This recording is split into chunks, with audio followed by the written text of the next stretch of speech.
Only assembly because of textbook.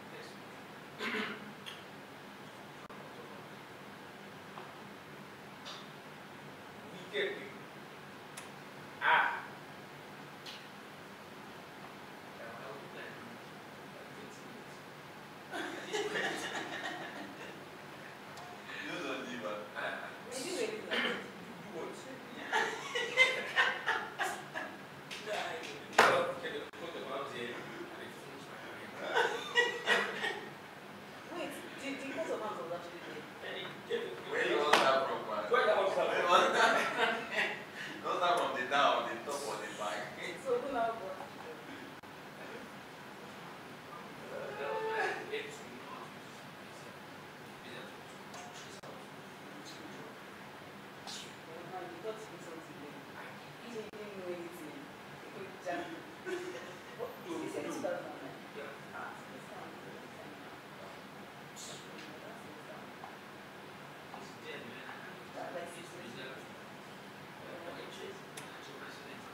got nada.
吃饭。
My name is Nigeria. This is the labor room. Receive a guest at the Zuma conference hall for a 30-minute session now. Dress code green or white t-shirt. My name is Nigeria. This is the labor room. Receive a guest at the Zuma conference hall for a 30-minute session now. Dress code green or white t-shirt. My name is Nigeria. This is the labor room. Receive a guest at the Zuma conference hall for a 30-minute session now. Dress code green or white t-shirt.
Are you a student?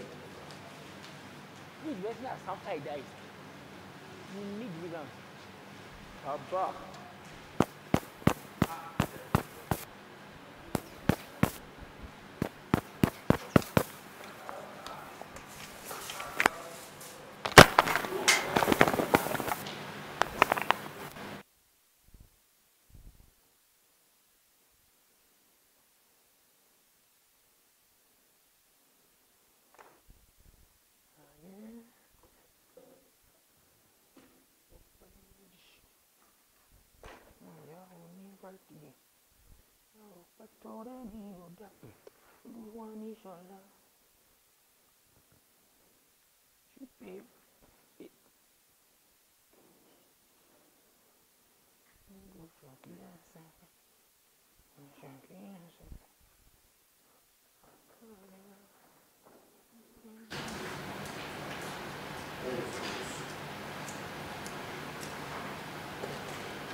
Attention, all governors.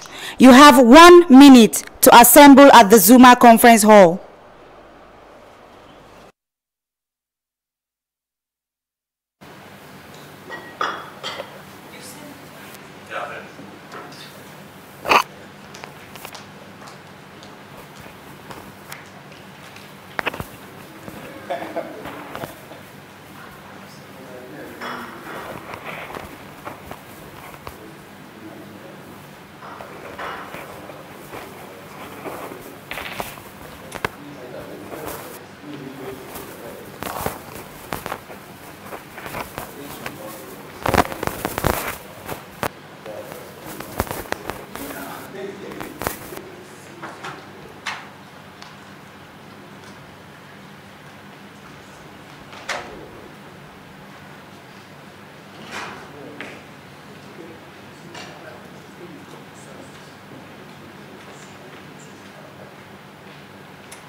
this for you today. You didn't say thank you.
Good afternoon and welcome, our esteemed guests. Thank you. Our solution-driven mansion. It's a pleasure to have you here. We're going to take our introduction. Okay. And we have a brief 30-minute session, so we just have to mention our name and the title of our project. Thank you. Starting from. You're welcome to our next sir. Thank you. I am Dibal Nice Jonathan, the Lebanon Governor representing Oyo State and the spokesperson for the Lebanon Executive Council. I'm working on a project titled Mobile Yara in English. It means educate children. My name is Iwari Beshwante and I'm representing Oyo State. My pet project is Besh Empire. It's all about literacy and skill acquisition. You're welcome. Welcome, sir. I'm Cesar Sylvester, I'm the Lebanon Governor of the State. My pet project is the beginning project, alternating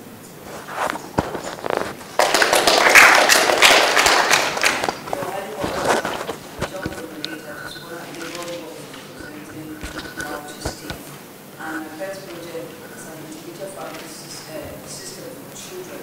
It's called Bells and Bells and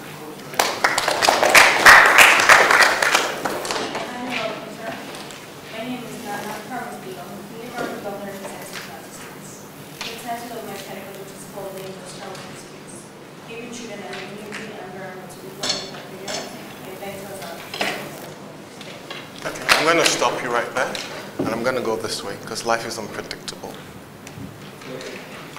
You're most welcome, sir. Thank you. How many choir states? My name is Oluwatu B. The title of my pet project is Project National Order. Incorporates CHDS national practice environment. You're welcome, sir. My name is Jawo Lucy Oluwatu, so Lebanon Governor of the State. It is my pleasure to introduce to you the State Agro-Edu Initiative that will be serving as the first agri-business resource center in my state. Thanks, Mr. Greetings, sir. My name is Mrs. Inga, the Lebanon Governor of the State. What state? Katsina. Katsina. Okay. Yes, and my pet project is Tagwai Foundation, an integrated charity foundation. Okay. My name is Ifeanyi Diamond. I'm the Lebanon Governor for Oyo State, and my pet project is ARM, Park and Rural Movement. We're interested in the mental, emotional, and psychological fitness of teenagers and youth in Nigeria. You're most welcome, sir. My name is Sharon Stefanos. I'm the Lebanon Governor for Kaduna State. My personal development project is Tax Dada Initiative. That's the Daily Anti-Drug Abuse Initiative in the mission to reduce drug-induced crimes and violent youth in Kaduna State and Nigeria. The salt of the nation, the state that adds taste to the nation. I am Ikechu, here representing the Lebanon Governor of Oyo State and the founder of Emerge Entrepreneurial Hub. Welcome, sir. Then again, I'm going to stop you, because sometimes in life you need to pick up from where you left off. You're most welcome, Marcus. I'm Adela Papenka, the Lebanon Governor of Oyo State. And my pet project is Voices to Wealth. It's not just about keeping our environment clean, but adding value to the waste we generate to create value for the society. You're welcome, sir. My name is Lucy Joyce. I'm the Lebanon Governor for RSC. And my pet project is called The New Aba Empire. As a fashion designer and a model, I tend to showcase about the pillars to the world. You're welcome, sir. I've already learned something already. My name is Iwa Bernard. I'm representative of the state. I'm personally the project is my also known as Day-53e. Thank you. Welcome, sir. My name is Nabi Bello Samuchi. I'm the Lebanon Governor of Oyo State. My personal project is Life of Energy, possible solutions to the From the nature's gift to the nation, Taraba State. My name is Jibba, and my pet project is called the See My Taraba Project. You're welcome. You're welcome, sir. My name is Ray Samuson, Labour Room Governor of my personal development project title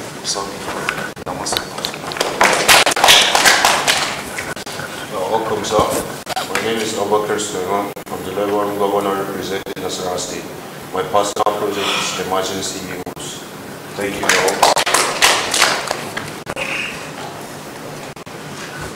You're welcome, sir. I'm Jean D.A., Labour Room Governor representing River State. The founder, thanking sir, Nepal Farm/Ethanol Refinery, an alternative for gas energy. Sometimes in life, you have to pick up from where you stop. My name is Chedina Oba, representing Anambra State, the Light of Nation. And my pet project is Community Library Development. The vision is to establish libraries in our local communities. It is something I stopped. Now I plan to pick it up again. Thank you, sir. Representing the big heart of this nation, the heart of the man, I am the leader of the governor of the state. My name is Shevrin, your higher work. The title of our development project is LRG9.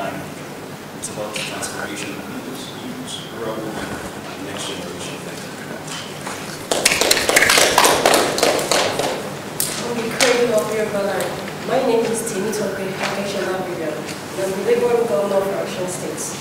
My pet project is Nigeria Agri-Tourism Festival, an essay to our agri-produce to process, preserve, and package it to meet international markets. Thank you. You are welcome to the Labour Room Executive Council, distinguished guests. My name is Sule Muhammad, the Labour Room Governor representing Kogi State. My personal development project, Edu Conquest, the first educational competition targeted at educational development. Thank you. You're welcome to our Labour Room mansion, sir. My name is Olubenga John Johnson, the Labour Room Governor from Ondo State. My pet project is on the Kana Chocolate Factory and Cocoa Processing Plant. Thank you. From the Eastern Heartland, my name is Onyekure Godwin Mwachekuneke. I'm the Labour Room Governor for Imo State, and I am part of the solution. The title of my personal development project is the Imo Innovative Hub. It's like Silicon Valley in Imo State. I'm the chairman of the Labour Room Executive Council. This is the spokesperson for the Labour Room Executive Council and the secretary for the Labour Room Executive Council. You're welcome to the solution-driven mansion. You have the floor, sir. I understand because you're taller than me.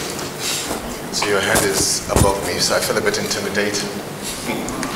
I'm also a lawyer, and you know lawyers, we tend to think best when we're on our feet. I'm here this afternoon with a little bit of trepidation because I said to them as I was walking in, I said I'm actually a bit nervous, which is strange. Because considering that we spend a lot of our time on our feet in court, I've done that for 25 years, I shouldn't be. But then I searched my heart and I said, Michael, why are you a bit nervous? And I realized it's because I would be meeting the future. Because the young people of this nation are the future of the nation. And any nation that neglects to invest in the youth, in the dreams, in the passion of young people like yourselves and all your laudable projects is throwing away its future. But before I share briefly what is really in my heart for you guys this afternoon, let me just do a bit of introduction. And it's not really about me, because I think, and I speak with every sense of responsibility, that our generation has failed you. And so we need to earn our seat there. It shouldn't be given to us automatically. We need to earn our seat at the place if we're going to address you. So I don't mind. I'm just going to like I said, get up close and personal with you. But on a lighter note, before I introduce myself, as I was coming up the stairs, and I'm not going to look at the person, I managed to peep into one of your rooms, the bedrooms, and it was like a war room. right? Most untidy. Most untidy. And one of the simple tasks that you must learn, my mother was a colonel in the Nigerian army, is the moment you get out of your bed, make your bed every morning. It's a simple task. But it sets you off on a right tone. You cannot be future leaders and then the little things. Sometimes in life it's not the big things, it's the little things that matter. Wake up in the morning, make up your bed, tidy up your room, and then you hit the day running. My name is Michael Smith. My middle name is Adeni. My father is from Ogun State, and my mother is half Lagosian, and then a quarter Sierra Leone, and the other quarter from Togo. So I think I'm an African in every sense of the word. I grew up in Jos, and I notice Plateau State is not represented. Plateau State, okay, I grew up in Jos, and studied law, practiced for about 15 odd years, and then decided to explore my creative side. And I'll tell you why. My dream really was to be a forensic attorney. I love criminal law.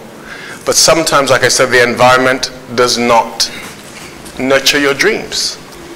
And so you may have the dreams, but you're not able to fulfill those dreams. And being someone who was creative, I decided to explore my creative side. Because one day I had a bit of an epiphany. And some of us, we will go through different versions of our dreams. So one day you wake up and you want to be a lawyer like your dad. But somehow things don't work out because my father was an attorney. My mother was in the military. I've already told you that. And I had a moment where I saw like my tombstone. And I had my date of birth, and then I didn't see the year. But at the end of it, I saw SAN. You all know what an SAN is, a Senior Advocate of Nigeria. And I wasn't excited. It was like, so? Now for those, some people, that's their entire life ambition, to be SAN. So I decided to explore my creative side. And for a couple of years, like 3-4 years, I was into entertainment, I was into all sorts of things. And eventually I found myself in the banking industry. I became the head of corporate affairs and marketing for Stanbic, leading to the merger with IBTC.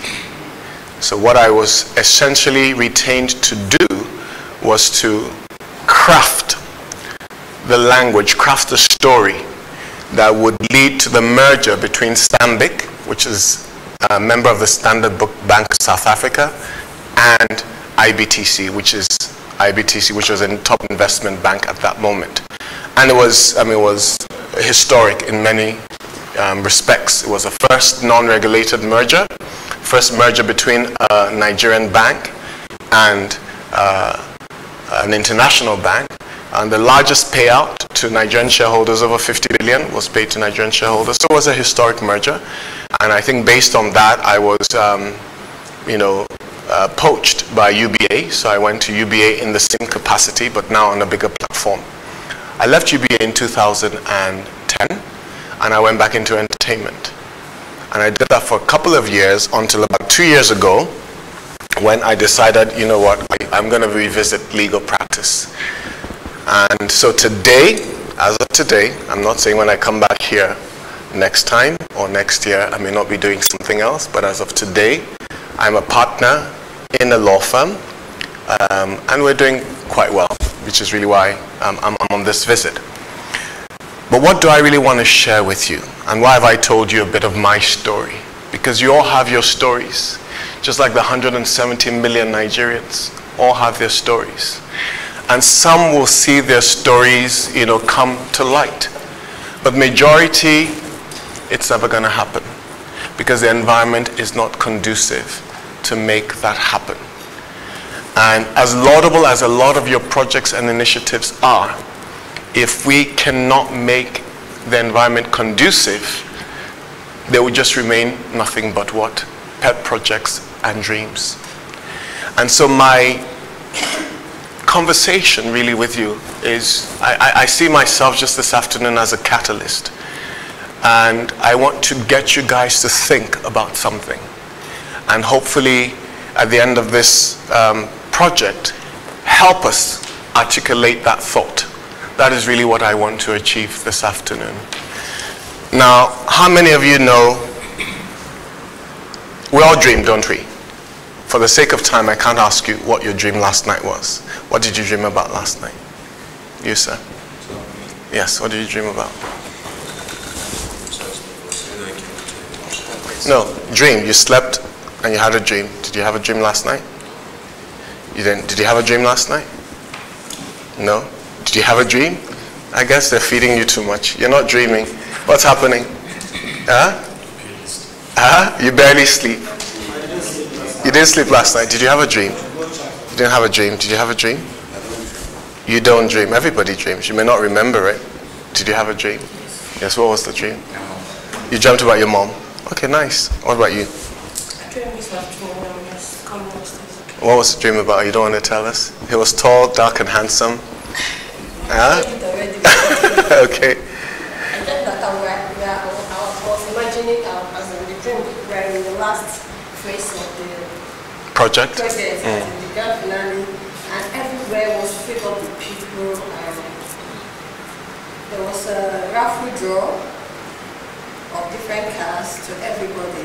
So something was like deciding to be printing out instruction for them to follow. So they're like, who is printing this? I said, I don't know who is printing it. Just saw the machine printing everything. So from there, I picked my own, was reading. I said, what should I pick it? I said, I'm here. I have to pick it. Let me read the instruction. So that was his dream. Yeah. So I heard the voice. Okay, great. I mean, individual dreams, right? And sometimes these dreams actually they don't make any sense. Sometimes they do make sense. Yes. I actually had a dream this morning. Okay. My dream was to do with the environment. I dreamt that I'd already started a pet project and things like when I got stuck. Okay. And I was on this road walking down looking for people who could help me actually get from the point I was to a different point. And sit. And in doing so, I couldn't find people. And when I did find somebody, I found somebody who recognized that I was once one of the 37 governors in the House. And instead of getting the help, I kept getting, oh, you're one of the governors. Why don't you have any help? Why don't you? And all I kept getting was people who expected me to have gotten help, but weren't ready to actually help me. I see. And that disturbed me, and I woke up in the dream. Okay. And so we have dreams. I mean, like I said, you sleep and you have a dream. The next level is you have a dream as in an ambition. And then you take that up a notch and then you have, like you said, some of your pet projects are dreams. That's really what you would love to see. But I want to ask you, can we end up with what is called the Nigerian dream? And to give you a bit of context, I'm sure you've all heard about the American dream. And how did this start? For many of the immigrants, this was before the advent of the airplane. A lot of immigrants that went to the United States went by boat, by ship. And you can imagine journeying for months, and for some people this had been what they had dreamt about. Some had sold everything that they had. And they were leaving their country and their people, and they were sailing on the water. And then all of a sudden, in the horizon, they see the Statue of Liberty. And the Statue of Liberty was the very first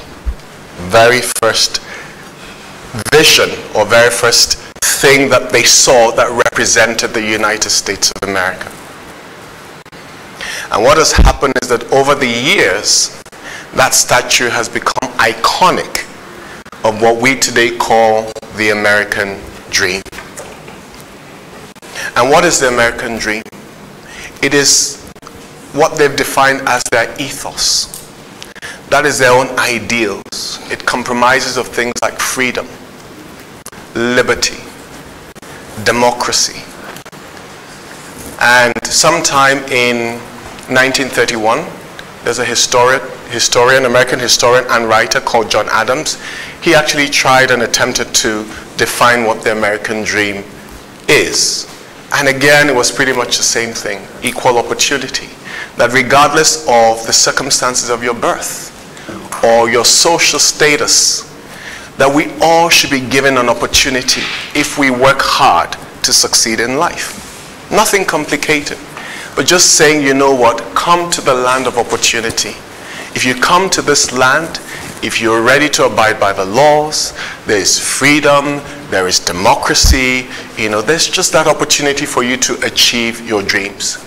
And year after year, millions, immigrants, even Americans themselves, have pursued, what we call the American dream. Of course, things have been added to it. So the ideal American dream now is to own your own house, is the pursuit of happiness, is to be able to retire and have something to retire on. And so my challenge to us this afternoon or this session is basically to say, what is the Nigerian dream? What is the Nigerian dream? Craft for us what the Nigerian dream, what you think the Nigerian dream would be. Because the truth is, like someone had a dream. A friend of mine, he said he lived in an estate. And he said one day he had a dream. And he was in his house. And it was raining. This is the Lekki rains. And the roof of the house was leaking. And so he was running around with buckets trying to plug the various places where the roof was leaking. And then he now got a call that armed robbers are trying to get into the estate. So he was in a bit of a dilemma.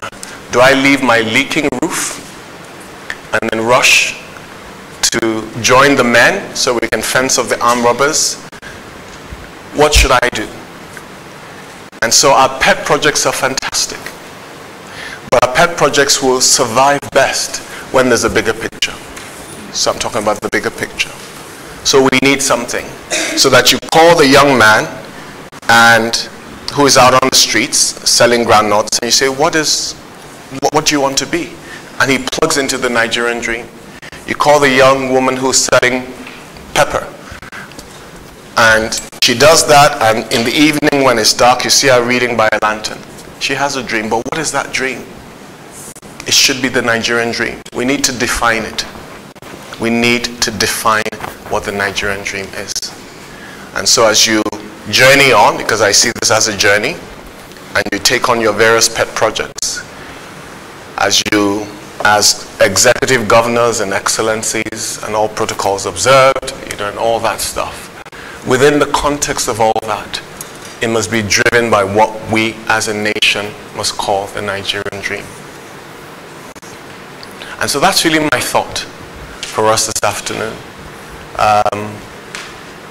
When I was asked to speak, I thought there's a lot I could talk about. I have a background in branding. I understand branding. I understand. I'm a lawyer. I've been into a bit of entertainment. And all these things all need to plug in. So when you're talking about entertainment, it plugs into the Nigerian dream. When you're talking about your Silicon Valley project, it plugs into the entertainment dream. All your projects must plug into the Nigerian dream. So that's really my thought. It's a thought. I'm just thinking out loud. And I hope that somehow or other it has spurred you on to the next level. Once again, like I said, it's a privilege, an honor to be in your midst, because like I said, you represent the future because you're the next generation. And I pray that, because I saw you praying last night when I came in, and I pray that God would crown and bless all your efforts. And this will not just be an activity, but it will be something that is productive. Thank you very much.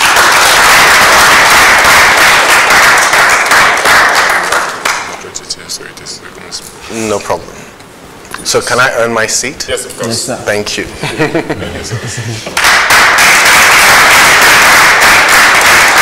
Was he here? I'm seeing copies of the book. My Country. Nice. Okay, I'll take a few questions, and then I need to catch my flight.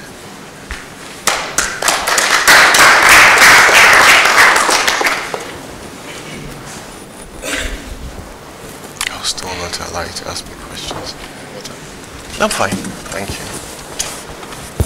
The floor is open for questions. Okay. Who's moderating? Okay. Start from Lebanon Governor for Ogun State. Thank you very much, sir.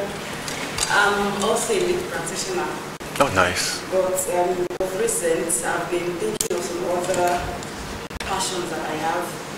And while in law school, I knew that I wouldn't be practicing. Even though when I was in school, virtually all my notes would have senior advocate in Nigeria, such that people said calling me Sandy, senior advocate of Nigeria, that and I know I'm going to open an orphanage, I know I'm going to start an NGO, I know I'm going to go into entertainment and all. But the question I have for you now is that you've been practicing, stopped practicing, you went into entertainment, into corporate affairs, and what have you, and now you're practicing again. How has it been? How have you been able to continue practicing? And with the fact that, or despite the fact that you stopped practicing a long time ago, because I heard that if you stop practicing and you do every other thing, to come back it might be slightly difficult. So how has it been? Because I really need to know. Okay. It's going to help me to forge ahead. Now let me ask a question. I mean, not all of us here are lawyers, so that's really a lawyer-specific question. We can learn from it. Typically, you know, when you're a lawyer, you have the opportunity to either go to what we call the bar, you become a judge, or you go to the city. No, that's not correct. When you go to the bar as a lawyer, you're practicing. When you go to the city, you can end up in a fashion house and you're the legal advisor. You can end up in a bakery. You can end up in a bank. You know, but essentially you're not going to court. So lawyers are generally deemed to be men of affairs. Now in my case, and I'm speaking very frankly here, you find you can do a lot of things. And I think that has a positive side, but it also has its negative side, right? So this morning I was at the gym and I work out. I have a dance company, so I dance, you know. I'm working on a musical, right? I love cooking. I have a catering company and I cater specifically on request. So I'm not doing it for the money, I'm doing it because I love doing it. And I've been privileged. I mean, I schooled in England, you know, I've traveled extensively. And you find in such environments, people are free to do so many things. You're not locked into a box. It's in Nigeria, in Africa, they want you to be a lawyer, and that's what you want to do all of your life. So you find, for example, I remember at the time I wanted to, you know, after I got married, I started, I have a sweet tooth. I bake. So I was baking, and then my wife, who had never baked before, took on baking, and within a year she was baking wedding cakes and all sorts of things, and sometimes that brought more money than the legal practice. My wife is also a lawyer. We met at law school, right?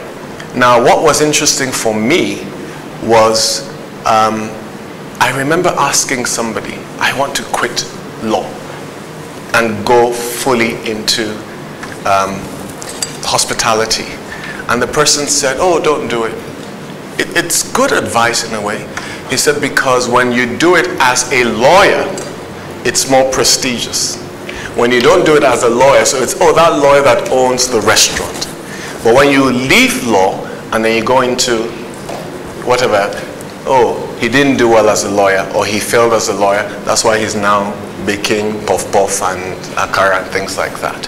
So my counsel to all of us is, first of all, know yourself.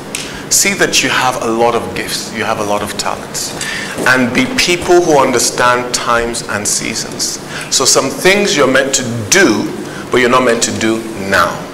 So in my own case, right, with hindsight, you know, I would have stuck to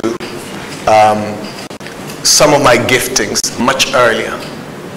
And because I'm not practicing law today, I'm not going to court. I'm a transactional attorney. I do deals, right? So I would have stuck to some of the other things that I love and used that instead to push my law. Was not, it didn't have to be what I wanted to do. But sometimes in an environment, just to earn your bread and butter, you find that you need to go back. So I've recalibrated. That's what I'm doing. And it's amazing because now the firm opens doors for me. Yeah, it opens doors for me.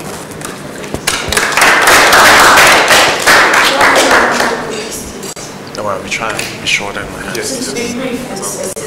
Yeah, I can leave here at 4. Okay, thank you, sir.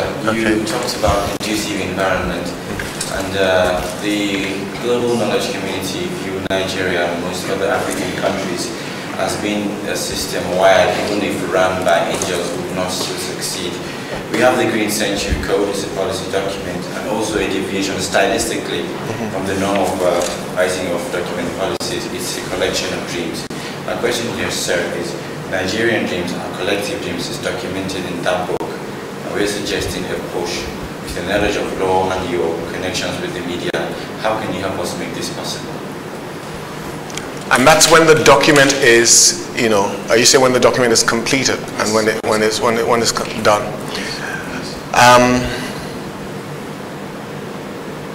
Beyond saying, I mean, we can push it. It's not, you can push anything, right? In terms of media, in terms of getting it out there and ventilating a lot of what you have done. But I think we need to first of all have a strategy.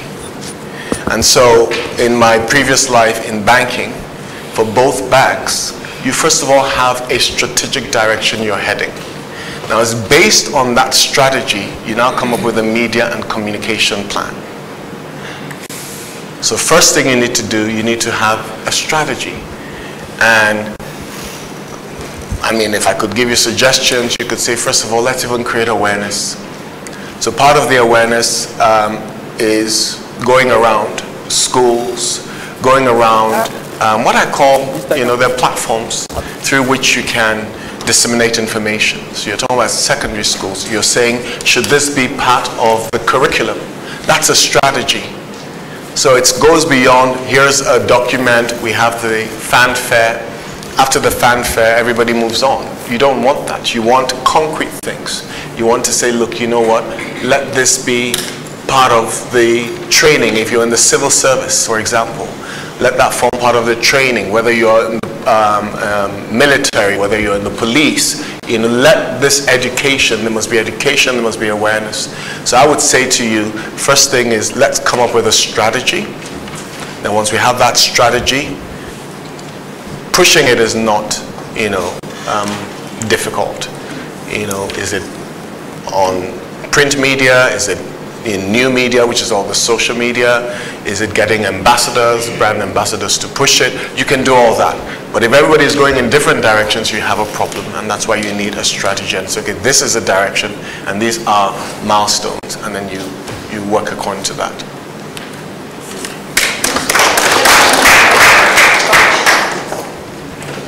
Okay, sir. You've answered my main question. There's something you said, the youths are the future. The youths are the future. What are they? Well, with every generation, I mean, my mom is late, my dad is late. And if my parents were alive, as far as they are concerned, you know, we are still the younger generation, right? And so their generation look at us as the younger generation.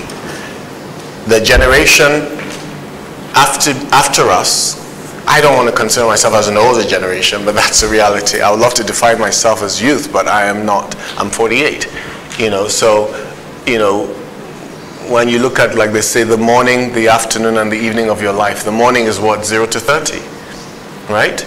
And so then the afternoon is what, 31 to 60, and then the evening is 61 to, you know, 90 or thereabouts. So when I speak about youth, you know, I'm speaking about you. You're still the future generation, because if we kick the bucket today, you are the guys who are going to become leaders. You're the guys who are going to be left to make the decisions. You're the guys who are going to look after us in our old age. So you're still the leaders of tomorrow. Yes, there's another set. I have a 6-year-old daughter, right? Out of 4, she's the last. So she, yeah, in my eyes, I want to invest in her because she's the future of the future. Okay. All right. Thanks a lot, sir. Thank you. Thank you for your wonderful words. So you made mention of conducive environment as a very crucial factor to the actualization of our dreams. And also, here's my Nigerian dream: to have a knowledge-driven global economy that counts on the maximization and the exploitation of the intellectual capacity of the Nigerian citizens in stimulating an economic growth. And there are two pivotal factors that can help in the actualization of this dream. Number one is the change of our attitude. Number two, conducive environment. Let me make a practical example about this change in our attitude. Take for instance, an average Nigerian does not appreciate literal work or any empowerment schemes. Take for instance, last year I organized an ICT empowerment seminar. That was kind of a few turn up. Then the MC of the event made mention of something like, okay, Nigerian youth, let's assume a very entertaining celebrity is coming. Come and pay money to come and hear him crack jokes for you. We see Nigerian youth paying thousands to hear him or her speak. But as develop, there is so number one, change about it. We start appreciating literal works, all the skills acquisition and like. So what's your advice for the youth out there in this new national ideology to start appreciating these literal works that can create a pathway to the actualization of the dream of having a Nigeria with an economy that's knowledge driven?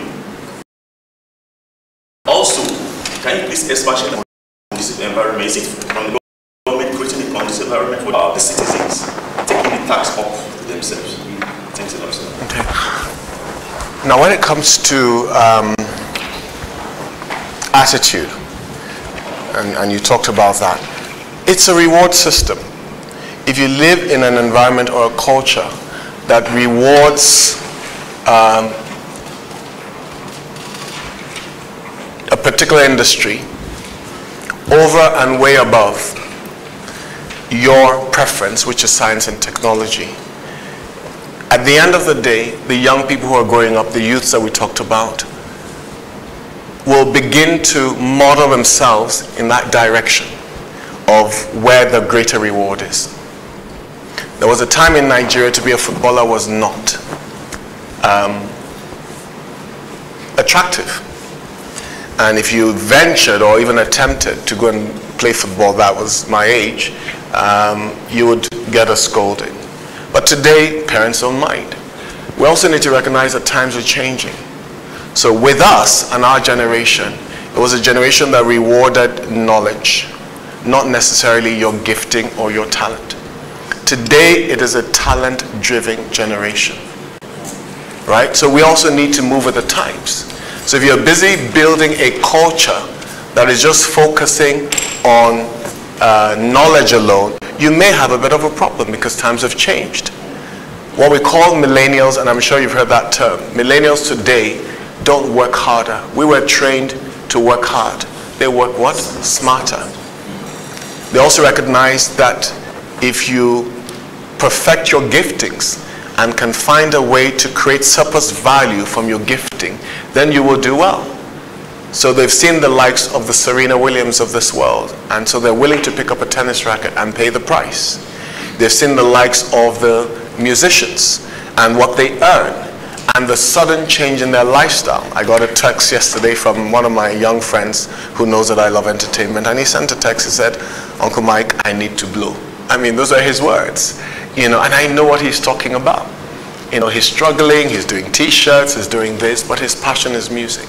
So we live in an environment, you know, where the attitude currently is one of wherever the greatest value is, I would move towards that. So I think for the likes of science and technology, we need to change our value system and change our attitude by rewarding. So you find that, you know, you go to Microsoft, that's science and technology. Everybody wants to work in Microsoft. If you're working in Microsoft today and you know a lot about that, you know, the respect, the earnings, the sort of money that you're earning, you know, the pay packets are very attractive and competitive. Let me use that word. So it's not enough to say, oh, let's, you know, for the entertainers and the comedians and knock them on their head. It's a talent-driven season, right? You need to put more value on what it is that you're doing. And once you put more value on it, I'm sure if the sponsors are out there and you do a competition, you're talking about a competition, and you say the prize is what? 20 million. Scholarship. Everybody is going to knock on your door because they see that you're rewarding. But if you say 100,000 scholarship, and then you do a singing competition and you're doing 5 million, 10 million, come on. Even I myself, I'll push my son for the talent competition, right? So that is for attitude, and then for the conducive environment, as you said, it's not a government. We put too much emphasis on government. Government creates a structure, right? That's the role of government. Government passes enabling laws. So some of the ideals we've talked about, freedom, liberty, equal opportunities for all. Government can put that framework in place, but it starts with each and every one of us. It starts in our homes. What are we teaching our kids? What are the things that they see that you yourself place a value on? When they begin to see that, atmosphere itself will begin to change. I'll do 2 more questions. 2 more? 2 more. Just give me 2 more. 2 more, I can go. Thank you, Manager. Yes, if I listen correctly, you mentioned that your passion and ambition was to become a forensic officer. Correct. In the criminal justice system. Because that happens to be my dream as well. Oh, nice. But you also mentioned that the environment hasn't been conducive for us to actualize our dreams. What have you been able to do in contributing and improving the forensic department in Nigeria? Or are we to just let those dreams just die? Okay, good question. Now, for those who may not fully understand what forensic evidence is, you have a scene crime, and there's blood everywhere. You know how it happens. I'm not knocking our agencies, but you can be rest assured, that they're not going to take any fingerprints. They're not going to take any blood samples. There's no wherewithal to do that. We don't have the facilities to do it. But if I do this to you, just that alone, and they took a sample of this shirt, the brown threads on my cloth is going to appear on his shirt. So in a rape case, for example, they're able to discern. There's DNA. There's all that. It's fascinating. It's interesting, and we're not there yet. We're a long way from that place. And so when I realized that it's not going to happen, when I realized that I was practicing in the north, and you go to court, the judge doesn't show up. You understand what I'm saying? The judge is busy writing by hand. You're leading a witness, and you're trying to make a point, and the judge is like, he doesn't understand where you're going because he's impatient, because he's writing by hand. But in more civilized economies, they have stenographers. I just realized I had to move on. I would die. That's the way that I felt, I would die. And then like you said, I've pursued other things. Today, it's through forums like this and being a part of this that we are able to change that. I may not be able to contribute directly to the development of forensic evidence, but if we can change a lot of the attitudes, like some of the things we're talking about today, I think it will begin to cut across. I run, a summer camp for kids. So every summer, kids, instead of staying at home, there's what you call the summer slide. So when kids are at home for 8 weeks, they're doing nothing. So it's either they go to cinema, or they go to shopping complexes, or they go to their friend's house. But in developed economies, you have summer camps. So you can bring kids and you can say, learn skills during this 6 weeks. We usually have them for 3 weeks, and they're learning all sorts of things. The last one we did, we even introduced computer coding. So the kids are learning things. So we're beginning to work with them much earlier, and helping them understand and work with their talents and their gifting. So there's sporting facilities, there's the performing arts, so there's choreography, there's dance, there's writing. We even do entrepreneur. So the kids were learning. These are kids ages 9 to 17. They're learning to make bangles and Ankara stuff, You know, so we're gingering the entrepreneur spirit even within the kids. So in our little way, that's what we've been able to do to contribute. Because what you just explained now is part of my pet project, the industrial skills. Oh, fantastic. Okay. Thank you so very much.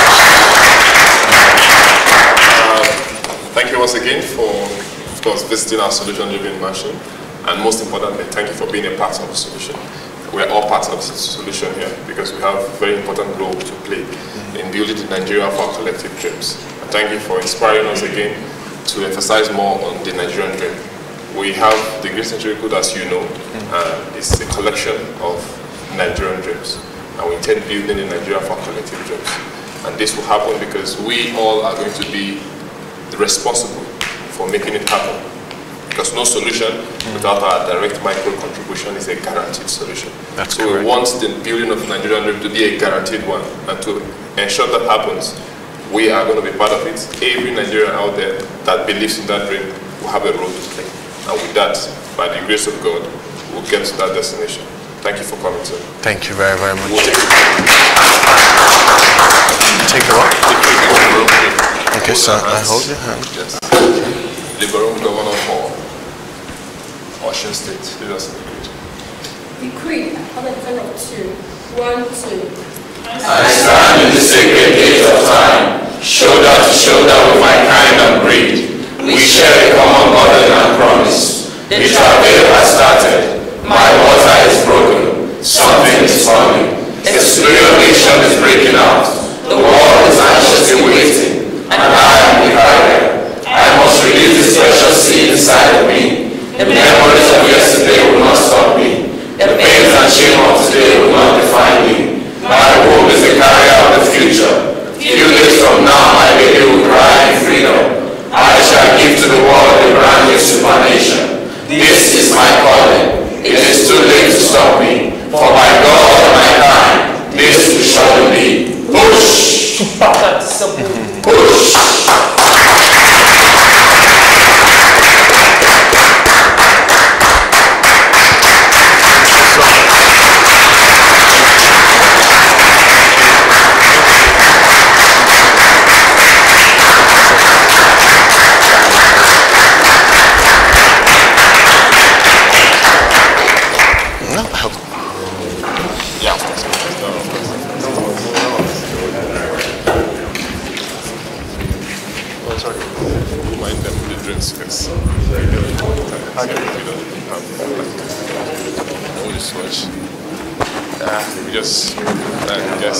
And so we eat all time of the day, any time of the day. There's no time you're tuning with them. And we have a real responsibility. And the chairman of the state also have a face to protect so the state was mixed together and placed in place. So that face is the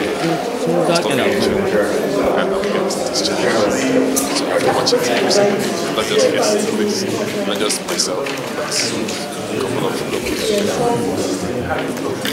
This is the best. We have to trust this. To get better in service. Nigeria to keep us smart. So this is the administration. See you soon.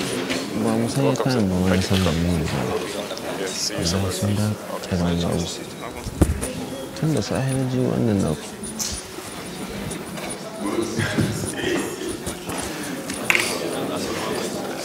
gaskiya ba mu da abu a ina wannan ma mataccen da sun ka bayan mara yi to gaskiya dole a yi saitin ne shi gaskiya dole su canza shi ba zai yi garin ba mu da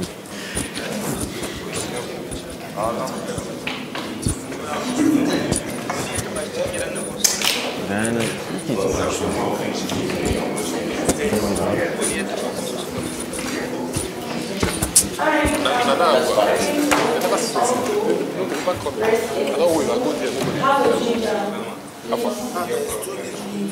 What's up?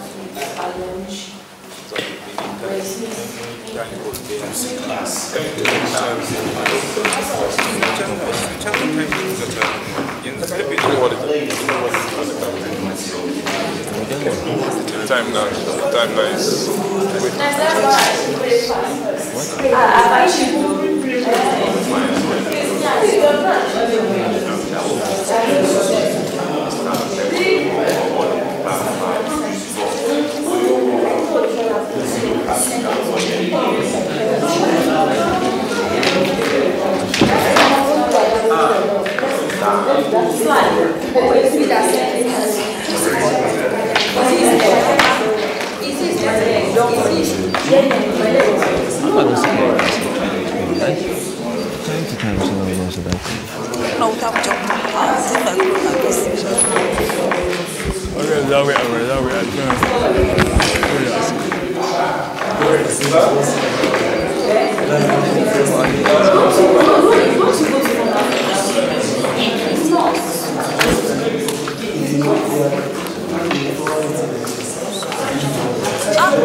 What do you want? You want this? I mean, this is my cabinet.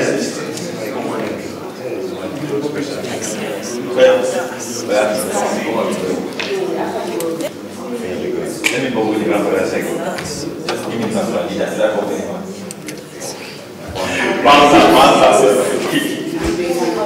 I just saw something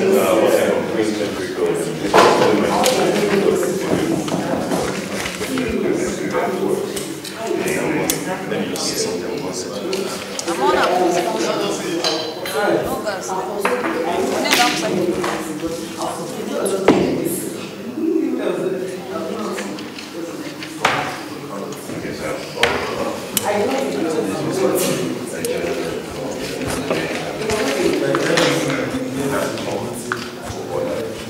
This one.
Labor Room Reality TV show.